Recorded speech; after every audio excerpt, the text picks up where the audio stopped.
Hospital की कि आज यथार्थ हॉस्पिटल या मैक्स हॉस्पिटल या अपोलो हॉस्पिटल या ग्लोबल हॉस्पिटल या नारायण हृदयालय, इनमें हुआ क्या?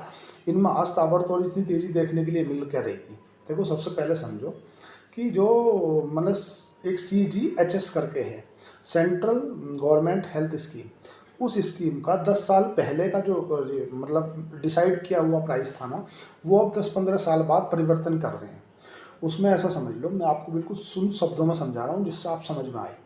कोई चीज़ अगर गवर्नमेंट ने डिसाइड कर रखी है कि भाई हम आपको 100 रुपये देंगे इस चीज़ के, अब गवर्नमेंट ने उसके कह दिया भाई अब हम इसके 140 रुपये देंगे, तो एक तो इसमें जो जिन जिन हॉस्पिटलों का ज़्यादा कॉन्ट्रीब्यूशन है, पहले तो इस स्कीम से ये समझ लो कि किससे फ़ायदा होगा।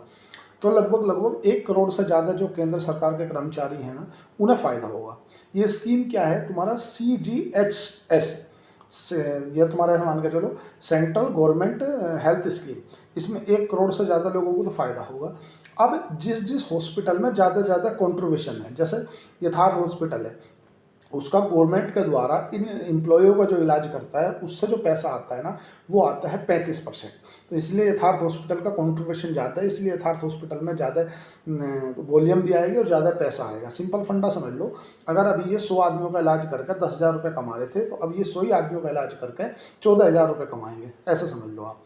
इनका मतलब इनका जो प्रॉफिट बढ़ जाएगा, प्रॉफिट बढ़ने से क्या होगा? इनका EPS बढ़ जाएगा, अर्निंग प्रति शेयर।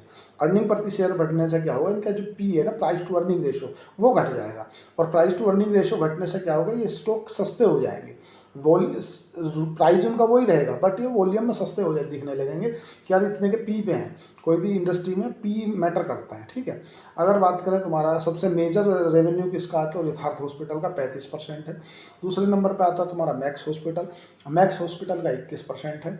ग्लोबल हेल्थ केयर 18% के आसपास है, इसका कॉन्ट्रीब्यूशन है। नारायण हृदयालय का इसमें 18% है। और बात करें अगर अपोलो की, तो अपोलो हॉस्पिटल का भी इसमें 9% के आसपास में कॉन्ट्रीब्यूशन है। इस हेल्थ से ना सबसे मेन क्या है ना, देखो एक चीज़ होती है, जब आप किसी गवर्नमेंट एम्प्लॉय का इलाज कर रहे होते हैं और आपका कम हो, मतलब जो गवर्नमेंट दे रही है उसके हिसाब से बिल ज़्यादा का बन रहे हो, तो आप क्या ना कैशलेस करने से बचते हो। अगर आप किसी हॉस्पिटल के मालिक हो और आपको मालूम है कि इसका जो गवर्नमेंट हमें पैसा देगी वो देगी 100 रुपये, इसका इलाज में लगे 120 रुपये, तो वो क्या करेंगे? वो बोलेंगे यार कैशलेस हो नहीं रहा, आप एक काम करो नगद जमा कर दो, तो आपसे वो नगद जमा करा लेंगे 120 रुपया, और फिर आप उसे बिल लगाते रहो जितने भी जो गवर्नमेंट करे सो करे। अब वो क्या होगा कि अब वो गवर्नमेंट उसका दे रही है 140 रुपया, तो हॉस्पिटल क्या करेंगे?